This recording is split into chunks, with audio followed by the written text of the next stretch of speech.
আসসালামু আলাইকুম ভিউয়ার্স, ছাদ বাগানের নতুন একটি এপিসোডে আপনাদেরকে স্বাগতম।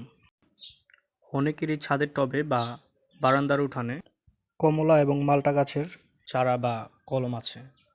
তো সবারই একটাই অভিযোগ যে ওই গাছগুলোতে ভালোভাবে ফল হয় না। ফল হলেও দেখা যায় যে ফুলগুলো ঝরে পড়ে যায় অকালেই। তো আমি আমার ছাদে কিভাবে এই সমাধানটা করছি এটা আমি আপনাদের সাথে আজকে শেয়ার করব। এর জন্য অবশ্যই যদি আপনি আমার চ্যানেলে নতুন হয়ে থাকেন তো দয়া করে আমার চ্যানেলটাতে সাবস্ক্রাইব করবেন এবং পাশে থাকা বেল আইকনটিতে ক্লিক করে দেবেন, আমার সর্বশেষ ভিডিও সবার আগে পেয়ে যাবেন। চলুন শুরু করা যাক।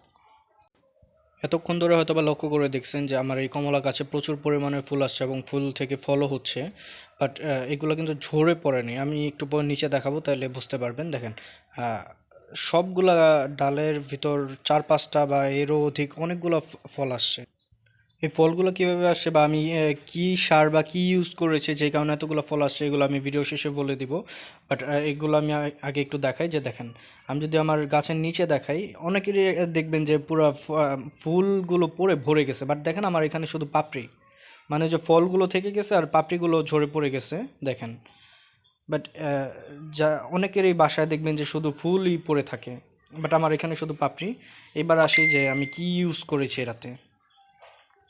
সেটা হলো যে আমি যে জিনিসটা ইউজ করেছি সেটা হলো শুধু তরল জৈব সার, আর কিছু ইউজ করিনি। বিলিভ ইট অর নট, আমি শুধু তরল জৈব সার ইউজ করেছি।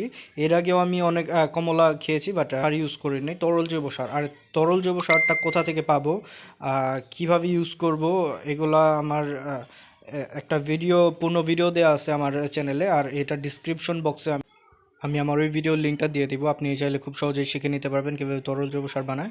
আর ভিডিওটা ভালো লাগলে অবশ্যই লাইক কমেন্ট শেয়ার করবেন আর সাবস্ক্রাইব করবেন আমার চ্যানেলটি। ধন্যবাদ।